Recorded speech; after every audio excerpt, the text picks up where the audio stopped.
Rameswaram cafe bomb ಸ್ಫೋಟ ಪ್ರಕರಣಕ್ಕೆ ಸಂಬಂಧಪಟ್ಟಂತೆ ಈಗ ಒಂದು ಅಪ್ಡೇಟ್ ಬರ್ತಾ ಇದೆ. ಎನ್ಐಎ ತಂಡದವರು ಸ್ಥಳ ಮಹಜರನ್ನು ನಡೆಸಿದ್ದಾರೆ.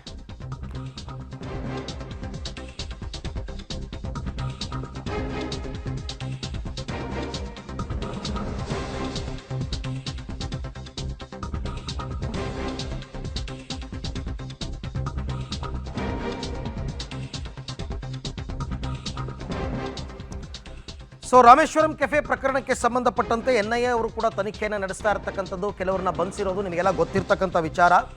ಈಗ ಬರ್ತಾ ಇರೋ ಅಪ್ಡೇಟ್ಸ್ ಏನಂತಂದರೆ, ಕುಂದಲಹಳ್ಳಿಯಲ್ಲಿ ಇರ್ತಕ್ಕಂಥ ರಾಮೇಶ್ವರಂ ಕೆಫೆ ಅಲ್ಲಿ ಸ್ಥಳ ಮಹಜರ್ ಮಾಡಿದ್ದಾರೆ. ಉಗ್ರ ಮುಸಾವೀರ್ನನ್ನು ಕರೆತಂದು ಸ್ಥಳ ಮಹಜರ್ ಮಾಡಿರ್ತಕ್ಕಂಥದ್ದು. ಯಾಕೆಂದರೆ ಬಾಂಬ್ ಇಟ್ಟಂತಹ ವ್ಯಕ್ತಿ ಮುಸಾವೀರ್ ಅಂತ. ಹಾಗಾಗಿ ಆತನನ್ನು ಕರ್ಕೊಂಡು ಬಂದು ಈಗ ಸ್ಥಳ ಮಹಜರನ್ನು ಮಾಡ್ತಾ ಇದ್ದಾರೆ. ಇವೆಲ್ಲವೂ ಕೂಡ ತನಿಖೆಯ ಒಂದು ಭಾಗ. ಎಲ್ಲ ಮಾಹಿತಿಯನ್ನು ಪಡ್ಕೋತಾರೆ. ಈತ ಎಲ್ಲಿಗೆ ಬಂದ, ಎಲ್ಲಿ ನಿಂತಿದ್ದ, ಯಾವ ರೀತಿ ಪ್ಲ್ಯಾನ್ ಮಾಡ್ದ, ಯಾವಾಗ ಬ್ಯಾಗ್ ಇಟ್ಟ ಜಾಗವನ್ನು ಯಾವ ರೀತಿ ಸೆಲೆಕ್ಟ್ ಮಾಡ್ದ, ಇದೆಲ್ಲವನ್ನು ಕೂಡ ಸ್ಥಳ ಮಹಜರ್ ಮಾಡಿಕೊಂಡು ಜೊತೆಗೆ ವಿಡಿಯೋ ರೆಕಾರ್ಡಿಂಗ್ ಕೂಡ ಮಾಡ್ಕೋತಾರೆ. ಹಾಗಾಗಿ ಬಹಳ ದಿನಗಳ ನಂತರ ಈಗ ಎನ್ಐಎ ಅವರು ಈ ಪ್ರಕರಣದಲ್ಲಿ ಸ್ಥಳ ಮಹಜರನ್ನು ಮಾಡ್ತಾ ಇರತಕ್ಕಂಥದ್ದು. ಬಟ್ ಸ್ಥಳ ಮಹಜರ್ನಲ್ಲಿ ನಿಮಗೆ ಈಗ ಸಾಕ್ಷಿಗಳು ಸಿಗುತ್ತೆ ಅಂತ ಏನಿಲ್ಲ.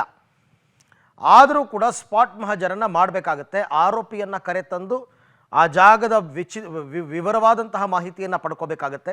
ಅದಕ್ಕೆ ಸಂಬಂಧಪಟ್ಟಂತೆ ಎನ್ಐಎ ಅಧಿಕಾರಿಗಳು ಈಗ ಸಮಗ್ರ ತನಿಖೆಯನ್ನು ಮಾಡ್ತಾ, ಉಗ್ರ ಮುಸಾವೀರ್ ಯಾವ ವ್ಯಕ್ತಿ ಅವತ್ತೊಂದು ದಿನ ಬಾಂಬ್ ಸ್ಫೋಟದಲ್ಲಿ ಬಾಂಬನ್ನು ಅಲ್ಲಿ ಇರಿಸಿ ಹೋಗಿದ್ದ, ಅದೇ ವ್ಯಕ್ತಿ ಮುಸಾವೀರ್ನನ್ನು ಕರ್ಕೊಂಡು ಬಂದು ಈಗ ಸದ್ಯಕ್ಕೆ ಅಲ್ಲಿ ಸ್ಥಳ ಪರಿಶೀಲನೆಯನ್ನು ಮಾಡ್ತಾ ಇದ್ದಾರೆ ಅಂತಕ್ಕಂಥ ಮಾಹಿತಿ ಲಭ್ಯವಾಗ್ತಾ ಇದೆ. ಬೆಳಗ್ಗೆನೇ ಆ ರೀತಿ ಮೊದಲೇ ಇನ್ಫಾರ್ಮ್ ಮಾಡಿರಲ್ಲ ಅವರು. ಸಾಮಾನ್ಯವಾಗಿ ಡೈರೆಕ್ಟಾಗಿ ಎನ್ಐಎ ಅಧಿಕಾರಿಗಳು ಬರ್ತಾರೆ, ಬಂದು ಸ್ಪಾಟ್ ಮಹಜರನ್ನು ನಡೆಸ್ತಾರೆ. ಆಮೇಲೆ ಸ್ಥಳದಲ್ಲಿ ಈಗ 100ಕ್ಕೂ ಹೆಚ್ಚು ಪೊಲೀಸರನ್ನು ಭದ್ರತೆಗೋಸ್ಕರ ನಿಯೋಜನೆ ಮಾಡಿದ್ದಾರೆ ಅಂತಕ್ಕಂಥ ಅಪ್ಡೇಟ್ಸ್ ಕೂಡ ಲಭ್ಯವಾಗ್ತಾ ಇದೆ. ಅದೆಲ್ಲವೂ ಕೂಡ ನಾನು ಆಗಲೇ ಹೇಳಿದಂತೆ ಪಾರ್ಟ್ ಆಫ್ ದಿ ಇನ್ವೆಸ್ಟಿಗೇಷನ್ ಮಾಡಲೇಬೇಕಾಗುತ್ತೆ. ನಾಳೆ ದಿನ ಚಾರ್ಜ್ ಶೀಟ್ ಹಾಕಬೇಕಾದ್ರೆ ಈ ಎಲ್ಲ ಸಾಕ್ಷಿಗಳನ್ನು ಕೂಡ ಸಲ್ಲಿಸಬೇಕಾಗುತ್ತೆ. ಈ ಬಗ್ಗೆ ಮತ್ತಷ್ಟು ಮಾಹಿತಿ ನನ್ನ ಕೊಲೀಗ್ ನಾಗೇಶ್ ಅವರಿಂದ ಪಡ್ಕೊಳ್ಳೋಣ. ನಾಗೇಶ್, ಎನ್ಐಎ ಅಧಿಕಾರಿಗಳು ಬಂದದ್ದು ಎಷ್ಟು ಗಂಟೆಗೆ? ಇನ್ನೂ ಕೂಡ ಮುಂದುವರೆದಿದೆಯಾ ಈ ಸ್ಪಾಟ್ ಮಹಜರ್? ಏನಿದೆ ಅಪ್ಡೇಟ್ಸ್? ಅರವಿಂದ್, ರಾಮೇಶ್ವರಂ ಕೆಫೆ ಮೇಲೆ ಬಾಂಬ್ ಹಾಕಿದಂತ ಆರೋಪಿಗಳನ್ನ ಕರೆದುಕೊಂಡು ಬಂದು ಸ್ಪಾಟ್ ಮಹಜರ್ ಮಾಡುವ ಪ್ರಕ್ರಿಯೆಯನ್ನ ಎನ್ಐಎ ಅಧಿಕಾರಿಗಳು ಇವತ್ತು ಮಾಡ್ತಿರುವಂತದ್ದು. ಬೆಳಿಗ್ಗೆ 5:05 ಸುಮಾರಿಗೆ ಆರೋಪಿಗಳನ್ನ ಕರೆದುಕೊಂಡು ಬಂದಿರುವಂತ ಎನ್ಐಎ ಅಧಿಕಾರಿಗಳು ರಾಮೇಶ್ವರಂ ಕೆಫೆಯಲ್ಲಿ ಇನ್ಸಿಡೆಂಟ್ ನಡೆದಂತ ಸ್ಥಳವನ್ನ ಸ್ಪಾಟ್ ಮಹಜರ್ ಮಾಡೋದ್ರ ಜೊತೆಗೆ ಅಲ್ಲಿ ಎಲ್ಲವೂ ಕೂಡ ಪರಿಶೀಲನೆ ಮಾಡುವ ಕೆಲಸವನ್ನ, ಆರೋಪಿಗಳ ಸಮ್ಮುಖದಲ್ಲಿ ಮಾಡುವ ಕೆಲಸವನ್ನ ಎನ್ಐಎ ಅಧಿಕಾರಿಗಳು ಸ್ಥಳೀಯ ಪೊಲೀಸರ ಭದ್ರತೆಯ ನಡುವೆ ಮಾಡ್ತಿರುವಂತದ್ದು. ಈಗಾಗಲೇ ಇನ್ನೂ ಕೂಡ ಕಳೆದ 1 ಗಂಟೆಯಲ್ಲೂ ಕೂಡ ಮರುಸೃಷ್ಟಿ ಮಾಡುವ, ಅಂದ್ರೆ ಇನ್ಸಿಡೆಂಟ್ ಏನಾಗಿತ್ತು ಅನ್ನುವಂಥದ್ದನ್ನು ಕೂಡ ಎನ್ಐಎ ಅಧಿಕಾರಿಗಳು ಆರೋಪಿಗಳ ಸಮ್ಮುಖದಲ್ಲಿ ಮರುಸೃಷ್ಟಿ ಮಾಡಿಸುವ ಕೆಲಸವನ್ನು ಕೂಡ ಮಾಡ್ತಿರುವಂತದ್ದು. ಹಾಗಾಗಿ ಸದ್ಯ 1-1.5 ಗಂಟೆಗಳ ಕಾಲ ಮುಂದುವರೆಯುತ್ತೆ ಸ್ಪಾಟ್ ಮಹಜರ್ ಪ್ರಕ್ರಿಯೆ ಅನ್ನುವಂತ ಮಾಹಿತಿ ಕೂಡ ಸದ್ಯ ಲಭ್ಯವಾಗ್ತಿರುವಂತದ್ದು. ಹಾಗಾಗಿ ಈಗಾಗಲೇ ಆರೋಪಿಗಳು ಬಂಧನವಾದ ಬಳಿಕ ಪ್ರಕರಣಕ್ಕೆ ಸಂಬಂಧಪಟ್ಟಂತೆ ತನಿಖೆ ಮಾಡಿದಂತ ಎನ್ಐಎ ಅಧಿಕಾರಿಗಳು ಚಾರ್ಜ್ ಶೀಟ್ ಸಲ್ಲಿಕೆ ಮುಂಚೆ ಆರೋಪಿಗಳನ್ನ ಕರೆತಂದು ಇಲ್ಲಿ ಸ್ಪಾಟ್ ಮಹಜರ್ ಮಾಡುವ ಪ್ರಕ್ರಿಯೆಯನ್ನು ಸದ್ಯ ಮಾಡ್ತಿರುವಂತದ್ದು. Aravind, okay, thank you Nagesh, ತಮ್ಮ ಎಲ್ಲ ಮಾಹಿತಿಗಾಗಿ ಧನ್ಯವಾದ. ರಾಮೇಶ್ವರಂ ಕೆಫೆ, ಕುಂದಲಹಳ್ಳಿಯಲ್ಲಿರ್ತಕ್ಕಂಥ ರಾಮೇಶ್ವರಂ ಕೆಫೆಯಲ್ಲಿ ಬಾಂಬ್ ಸ್ಫೋಟ ಆಗಿತ್ತು.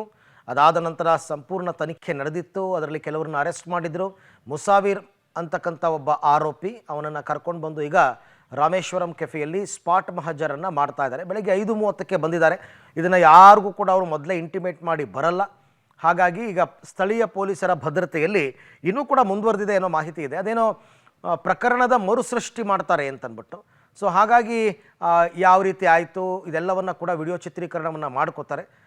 ಅದಾದ ನಂತರ ಕೆಲವು ಮಾಹಿತಿಯನ್ನು ಆತನಿಂದ ಪಡ್ಕೊಂಡು ಚಾರ್ಜ್ ಶೀಟ್ನಲ್ಲಿ ಈ ಎಲ್ಲ ಅಂಶಗಳನ್ನು ಕೂಡ ಉಲ್ಲೇಖ ಮಾಡ್ತಾ ಹೋಗ್ತಾರೆ. ದೃಶ್ಯದಲ್ಲಿ ತಾವೀಗ ಗಮನಿಸ್ತಾ ಇದ್ದೀರಾ ರಾಮೇಶ್ವರಂ ಕೆಫೆ ಬೇರೆ ಬೇರೆ ಬ್ರಾಂಚ್ಗಳಿದೆ. ಬಟ್ ಬಾಂಬ್ ಸ್ಫೋಟ ಆಗಿದ್ದು ಕುಂದಲಹಳ್ಳಿಯಲ್ಲಿ. ಹಾಗಾಗಿ ಈಗ ಕುಂದಲಹಳ್ಳಿ ರಾಮೇಶ್ವರಂ ಕೆಫೆಗೆ ಎನ್ಐಎ ತಂಡ ಬಂದಿದೆ.